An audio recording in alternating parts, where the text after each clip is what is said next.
The laptop sleeve lay empty on my bed, a hollow reminder of what should have been there. My hands trembled as I ran my fingers across the lining. My senior thesis. Gone. Due tomorrow.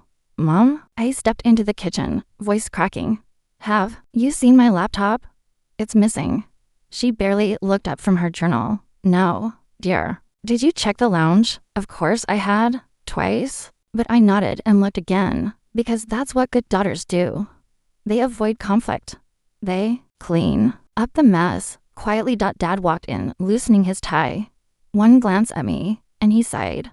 What now, Rain? Before I could respond, the front door slammed open. Corbin. Hair messy, stinking faintly of tobacco. My stomach turned. His body language said it all. I asked anyway. Where's my laptop? He didn't flinch.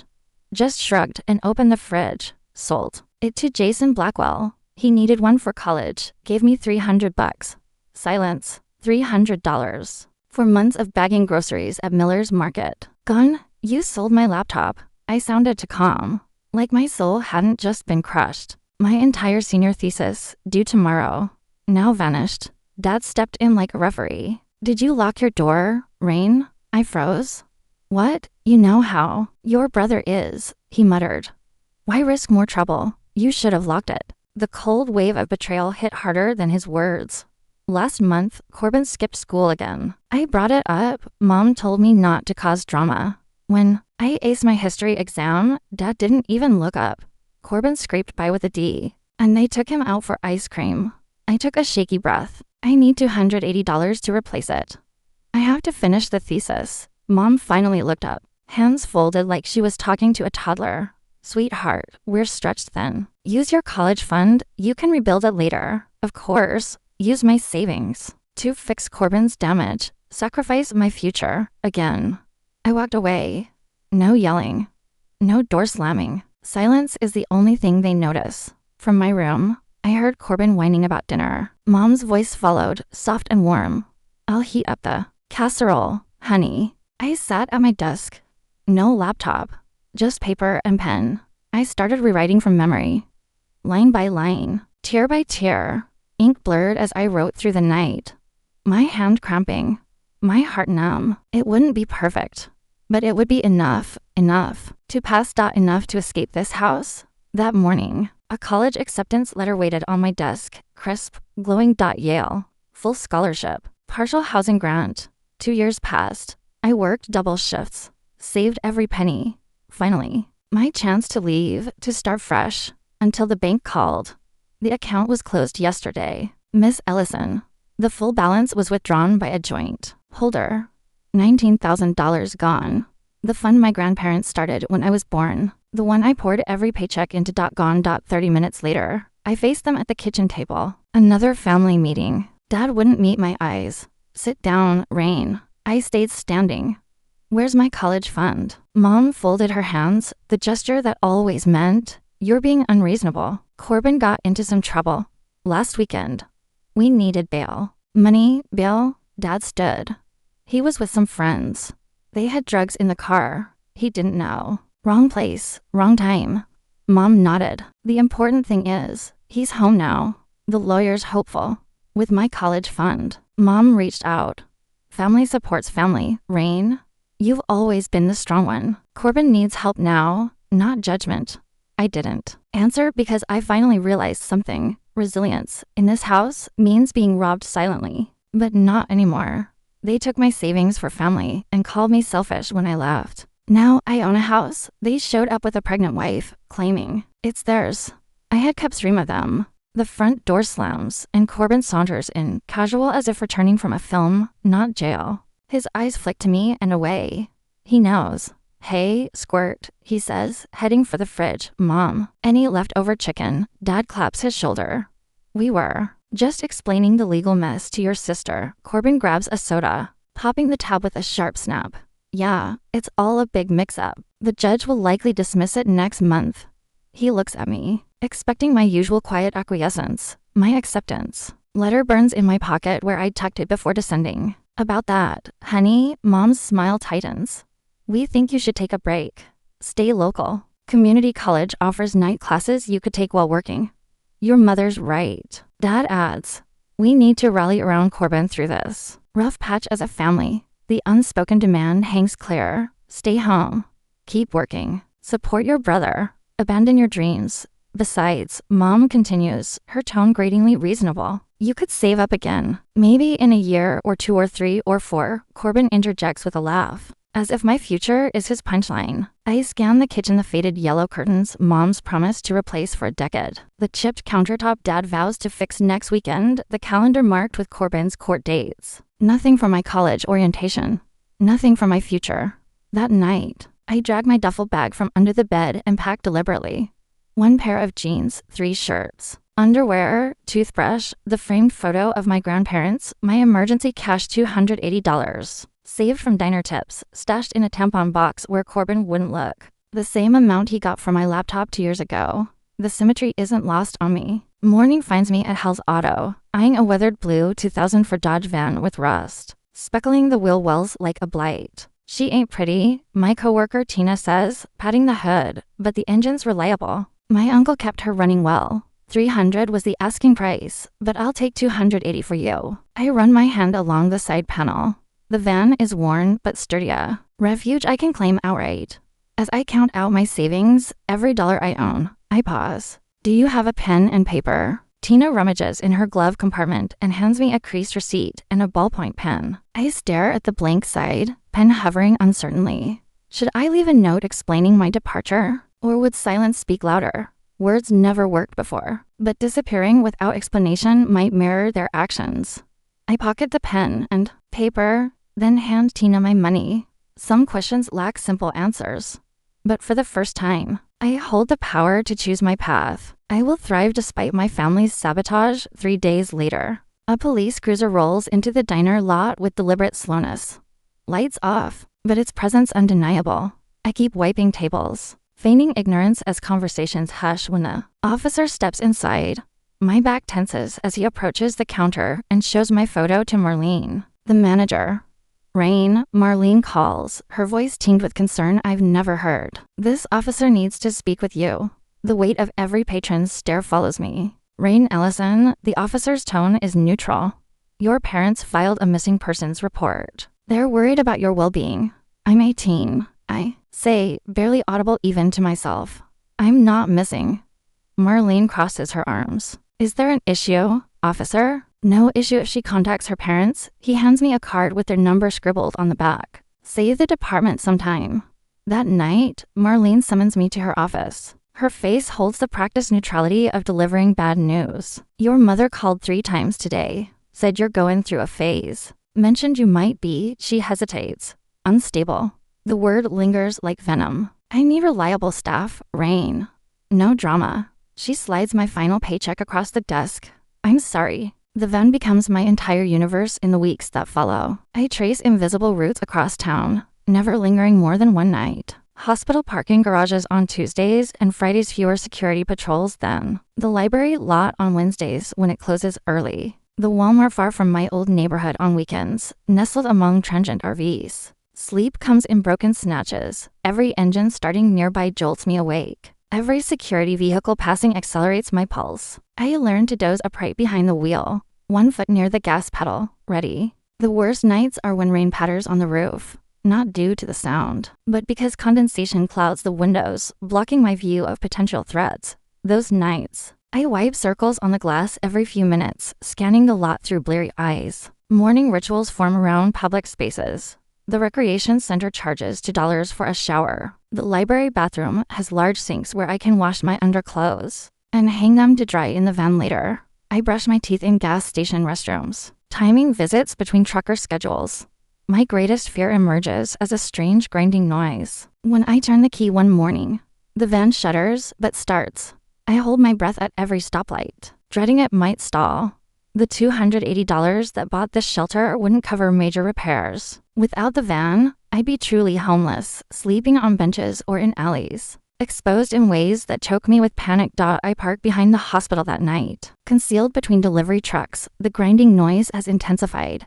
As I curl under my blanket, plotting tomorrow's search for an affordable mechanic. A gentle tap on my window nearly stops my heart. An elderly security guard stands there, his flashlight aimed at the ground. I cracked the window an inch, ready to explain, to plead, to flee if needed. Thought you might want this? He extends a small flashlight through the gap. My daughter lived in her car for a year.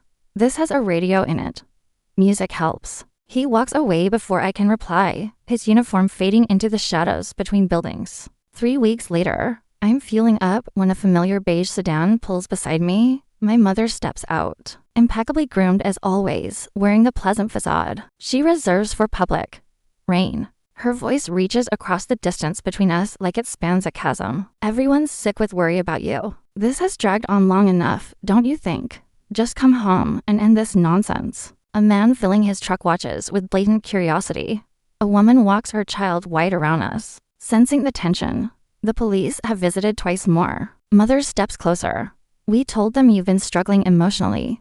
They understand. The pump clicks off. I replace the nozzle. Secure my gas cap with deliberate motions. Just come home, she repeats.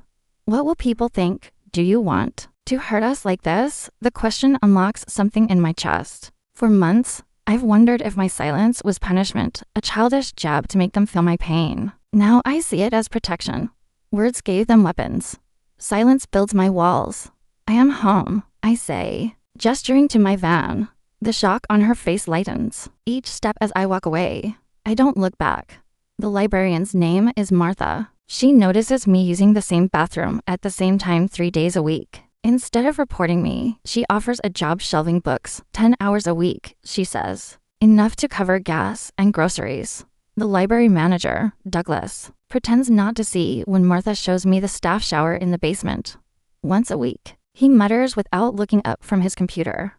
When we close on Sundays, their kindness starkly contrasts my family's betrayal. These strangers aid without demanding pieces of my soul in return. 7 months pass this way. I work mornings at the library, afternoons at a small cafe, and weekends at Bernie's furniture shop. Every penny not spent on survival goes into a savings account. The VIN's grinding noise was fixed years ago by a mechanic who accepted weekly payments. At Bernie's, I discover a knack for woodworking. He catches me studying an antique dresser one day, tracing the dovetail joints. Want to learn how to restore these? He asks. Soon I'm spending extra hours in his workshop, reviving discarded furniture. The symmetry isn't lost on mere restoration, becoming my craft. Tonight, fatigue weighs on my bones after a 14-hour day between the cafe and an urgent repair at Bernie's. I park behind his shop, a spot he's never explicitly offered, but never forbidden. My eyes close before I can unfold my sleeping bag.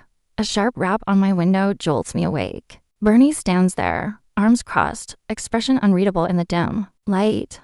How long have you been sleeping here? He asks. Bernie catches me rolling up my sleeping bag at 5:30 a.m. The January frost turns my breath into phantoms. His keyring jingles in the dark before the shop lights flood the backlot. How long? He asks, skipping pleasantries. 7 months. I fold the last corner of the sleeping bag with precision.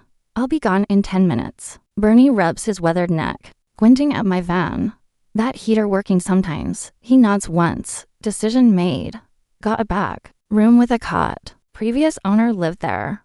I need someone full-time for restoration work. Park behind the dumpster, less visible from the street. That afternoon, I create a savings spreadsheet. Each cell a brick in the structure I'm building. The discipline of silence evolves into the discipline of saving. Every penny tracked, every expense scrutinized. I volunteer for overtime, work weekends, holidays. The other employees avoid me, puzzled by my relentless focus. You're making the rest of us look bad, jokes Miguel, the delivery driver. When I arrive 2 hours early to refinish a mahogany table, I don't explain that my life hinges on these hours, that this opportunity is everything, and I'll seize it no matter what. 2 years later, my bank account shows $30,652. All the toil, sleepless nights, exhaustion, and pain finally culminate here. I stare at the number during my lunch break, eating the same peanut butter sandwich I've had since Bernie found me in the van. The amount reflects 730 days of meticulous planning, choosing work over any social life, declining movies, drinks, new clothes. You ever going to spend any of that? Bernie asks, peering over my shoulder at my bank statement. House, I answer, taking another bite of my sandwich. Might be time. Market's down. He slides a newspaper across the break room table. This one needs work. but the bones are solid. The real estate section shows a small 2-bedroom with peeling paint and sagging gutters. $94,000. Below my $100,000 goal, but close enough that my pulse quickens. That evening, an envelope arrives at the shop addressed to me. My mother's handwriting on the front. I nearly toss it unopened, but something compels me to slit the flap. Rain, your brother Corbin is gravely ill. The doctors say he needs specialized treatment. Please call us. We need your help. Family supports family. A phone number for Memorial Hospital follows. I call during my afternoon break. Ask for patient information. Corbin Ellison. Let me check. A pause. No patient by that name has been admitted in the past 6 months. I hang up. A cold weight settles in my gut. Another lie. Another attempt to reel me back into their cycle of need and control. Instead of anger, I feel a strange clarity. That night, I transfer the $500 I'd mentally reserved assuming the emergency might be genuine into my house fund. 2 weeks later, the real estate agent guides me through the small house on Maple Street. The carpet reeks of dog.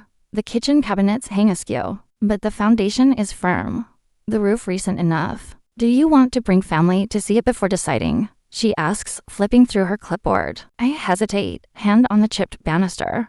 Is it time to mend those bridges? Or would inviting them risk all I've built? No. I finally answer, but my boss might check the structural elements. Bernie arrives the next day with his tool belt, tapping walls and crawling underneath. His wife Mara follows with a notebook, listing furniture dimensions. Got 3 dressers and a kitchen table in storage, she explains.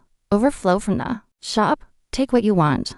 I can pay, I say quickly. Mara laughs. Bernie says you've lived like a hermit for 2 years. Consider it an investment in a good client. When I sign the paperwork a week later, my hands stay steady. The pen doesn't tremble. The money transfers without fanfare. The keys feel impossibly light for objects representing my every effort. That night, I screw in a single porch light. Its warm glow illuminating my small yard. On impulse, I snap a photo and post it online with the caption, "From van life to my life." Within hours, my phone floods with messages from cousins, distant relatives, former classmates, people who never noticed my absence. A message from cousin Tara catches my eye. So happy for you. Did you hear about Corbin and Lena? Sounds like they're having marriage issues. Then my parents' text arrives. Beautiful home. Please send your address so we can mail a housewarming gift. I power off my phone and sit on my front steps, watching shadows dance across my new lawn. For the first time in years, I possess something they desire. And for the first time, I have something worth safeguarding.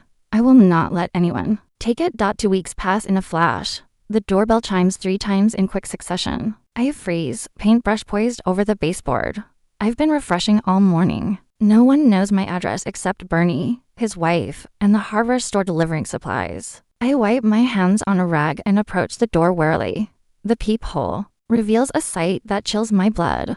Mom, Dad, Corbin, and a heavily pregnant woman I assume is Lena, all standing on my porch with bright, expectant smiles. My fingers hesitate on the deadbolt. For a moment, I consider pretending I'm out, but their car in my driveway makes that impossible. I open the door just wide enough to stand in the gap. Surprise. Mom sings, arms outstretched as if expecting a hug. We finally found you. Dad beams with forced cheer. Look at this cozy little place. Perfect starter home. The word starter lingers like a threat. I stay silent in the doorway, neither welcoming them nor dismissing them. My silence has always unsettled them. Today is no exception. Aren't you going to invite us in? Mom asks, her smile wavering slightly. We drove all this way. I step back, allowing entry because a confrontation on my porch would draw neighborly eyes I've barely met. They file past, eyes roaming over every surface, evaluating, scheming. Nice work on the living room, Corbin says, running his hand along the bookshelf I built. Basement finished yet. Lena, and I could help with renovations while we stay down there. Lena nods eagerly, one hand on her swollen belly. Corbin says you have plenty of space for us. The audacity steals my breath momentarily. I watch them navigate my house as if they already own it. Dad testing the kitchen faucet. Mom opening my fridge with HTSK at its sparse contents. Corbin vanishing down the hall toward the bedrooms. Family stands by family during hard times, Mom declares, settling on my couch uninvited. That's always been our way. Your father and I have been thinking, she continues, patting the cushion beside her. With the baby coming and Corbin between jobs again, it makes sense for them to stay here while they recover. Corbin reappears, nodding. We'd need the master bedroom, of course. The nursery could go in that second room you're using as an office. He pulls a folded paper from his pocket. I wrote up some house rules. Basic stuff: quiet hours, bathroom schedule, kitchen duties. Dad nods approvingly. Very responsible, son. The familiarity of this moment, their casual disregard for my boundaries, their assumption of my compliance ignites a surge in my chest. 7 years of independence solidify into clear resolve. Without a word, I fetch a leather folder from my office and spread it on the coffee table. I lay out 7 years of financial records, property deeds, and the house title, my name, alone on every page. This house isn't large enough for guests, I say, my voice steady and firm. I need to focus on renovations. Mom's face flushes. But we're family. You can't just, I can. I interrupt, the certainty in my voice surprising even me. And I am. Dad straightens, adopting the stern stance that once cowed me. Rain, be sensible. Corbin and Lena need assistance. Yes, I agree. They do, but not from me. I move to the front door and hold it open, a clear signal this visit ends here. They stare at me with expressions I recognize from my own face 7 years ago. Disbelief that someone would enforce a boundary they've always breached. One by one, they file out, stunned into rare quiet. Rain, Mom tries once more from the porch. What will people think? I close the door without replying. Their car lingers in my driveway for 23 minutes. I know because I watch the clock, waiting for their engine to start before I breathe normally again. 3 days later, I return from a business trip to Burlington, where Bernie sent me to assess an estate sale lot. The moment I turn onto my street, something feels off. A strange car sits in my driveway beside Corbin's old Honda. I park on the street and approach cautiously. The front door is locked as I left it, but my key fails in the back door. The lock has been changed. Through the kitchen window, I see cardboard boxes on my counters, baby clothes and bottles strewn across my table. I circle to the basement entrance and find it ajar, light spilling from below. Corbin emerges at the top of the stairs, jumping slightly when he spots me through the glass. Hey sis, he calls through the door, his voice muffled. Surprise. Housewarming. We moved in while you were gone. When I don't respond, he unlocks the door, swinging it open with unwarranted confidence. Before you freak out, we have a legal right to be here. He waves a wrinkled document. Rental agreement signed by Dad, as witness. We've established residency, which means you can't just kick us out without formal eviction. Lena appears behind him, cradling her belly protectively. It's just until the baby arrives. Then, maybe a few months after, Corbin smirks at my silence, mistaking it for surrender.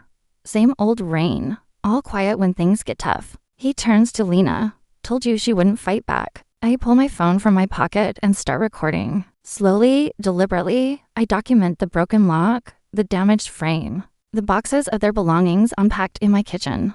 I film Corbin holding the forged lease, capturing his smug explanation of how they claimed residency while I was away. When I've gathered sufficient evidence, I step outside and dial 911, never taking my eyes off them through the window. I need to report a break-in at my residence. I tell the dispatcher, my voice calm. The intruders are still inside. The shock on Corbin's face when two police cruisers arrive is almost worth the violation. He rushes outside, rental agreement in hand. Confidence crumbling as officers inspect the broken lock and review my video proof. This is a family matter, Corbin insists, his voice rising. She's my sister, sir. Family can still commit breaking. And entering, the older officer explains, examining the document. This isn't a valid lease. And even if it were, changing locks without the owner's consent is illegal. As they escort Corbin and Lena to their car for identification, I meet Corbin's eye. The realization dawns slowly across his features. My silence was never weakness. It was a tactic. 2 months pass without contact from any of them. Through cousins on social media, I hear whispers that Corbin and Lena have split. My parents have vanished from family posts and holiday photos, as if quietly erased.